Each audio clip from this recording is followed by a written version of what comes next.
And now let's turn our attention to Mali. This is a landlocked country in West Africa. It is home to about 24 million people, and it is currently ruled by a military junta.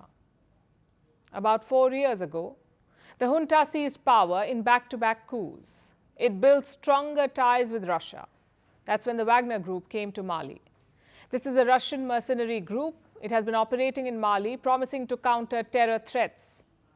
But recently, violence has soared in the country. Terror attacks have rocked the nation. So now, the Wagner Group is leaving Mali. What does this mean for the country? And what does it mean for Russian influence in this region? Here's a report. It has been more than 3.5 years. The Wagner Group has persisted in Mali. But now, a shift is underway.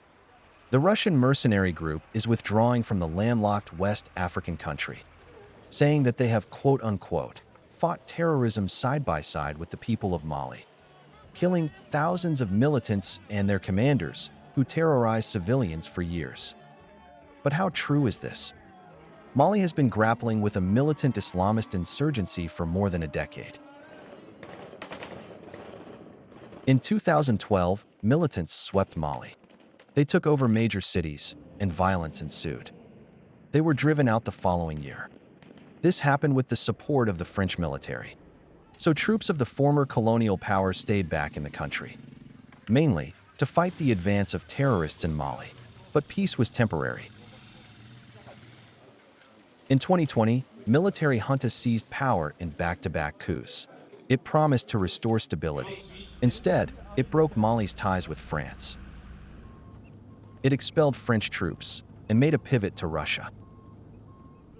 In December 2021, the junta began relying on Russian mercenaries to counter terror threats. The Wagner Group was deployed in Mali.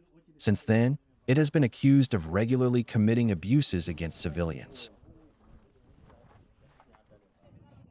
And in recent weeks, there has been a resurgence of terror attacks on military bases in the country. Earlier this month, twin attacks by Islamist terror groups shook Mali. More than 30 soldiers were killed.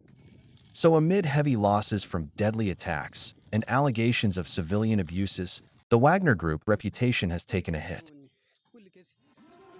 And now, it is leaving Mali. But this does not mean that Mali will be without Russian fighters. Russian mercenaries will remain in the country under the banner of Africa Corps. This is a separate Kremlin-backed group. It was created after Wagner founder Yevgeny Prigozhin led a failed mutiny against the Russian military in 2023. The Africa Corps will remain in Mali, along with Russian security advisors. So it is expected that there will be a shift in focus, from fighting towards training the junta. And Mali is not an isolated case here. Over the past few years, Russia's presence and influence has grown steadily in the wider Sahel region, which incidentally accounts for more than half of all deaths worldwide from terrorism. Militants have heightened attacks in the region for months now, especially in Mali, Burkina Faso, and Niger. Since the beginning of May, more than 400 soldiers have been killed by militants. At the same time, Russia and its allied forces have increased their military, political, and economic influence in West and Central Africa, especially in Mali, Central African Republic, and Equatorial Guinea. This week, Russia has said that it is working to further enhance the ties as Western powers retreat from the region. Moscow is keen to step into the vacuum amid rising political instability and violence. So Wagner's departure is not a signal to an end of Russian influence in Mali. It is merely the end of a chapter. Firstpost now available in 9 languages on YouTube. English, Stands at $36 trillion. French, Le FMI, comme German, Geschäftsführenden Direktor Hindi, $30 trillion ka karj mo. Indonesian, Pemerintah tanpa pemeriksaan. Italian, Sekali radikali. Japanese, 4兆ドル以上も Portuguese, por causa do próprio balanço patrimonial. Spanish. Beautiful bill. Go to Settings, click on Audio Track and select the language of your choice. Be the first to know what's happening around you in your first language.